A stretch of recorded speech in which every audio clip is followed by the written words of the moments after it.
yo'q. Yo'qingiz yo'q bo'lsa, hozirlarga ishonaman. Bo'ldi. Birinchisi eng zo'r o'tish kerak.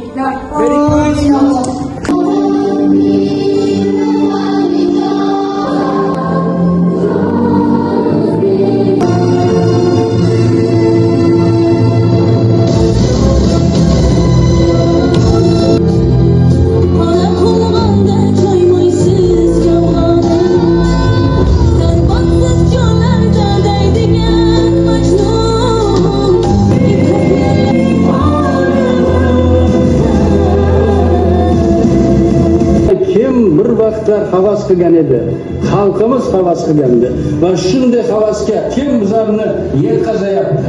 Faqat yaratganimizdan doim so'rab, mana shunday pok bo'lib ertalab so'rasak, albatta bizlarning yo'limizni ochib beradi va hech qachon hech kim mana shu yo'lda Xudoning nazari tushgan shu yo'lda hech kim hech qachon kam bo'lmaydi bolalarim.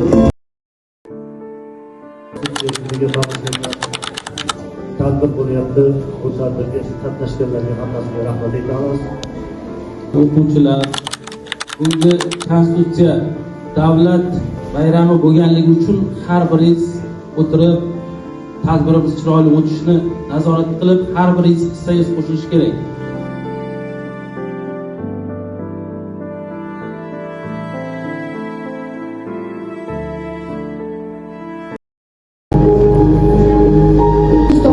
Yil 8-dekabr kuni qabul qilingan.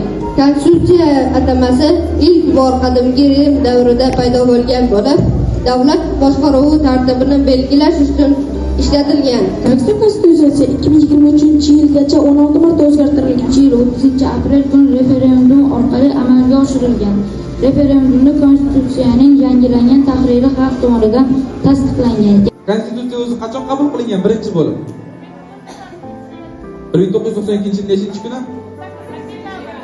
huquqimiz konstitutsiyamizning yangi tahrirdagi konstitutsiyamizning qaysi moddasida keltirilgan? Onam nima vatanim meni, shu bir yavroqchalik bo'lmasam, onam nima ne qilsa ham uning vatani. Doktor Pulov keldimi? Hafta olib kelmaganni, ertaga kelib olib kelasan. Sen nima bo'lishini bilasan-a? Jona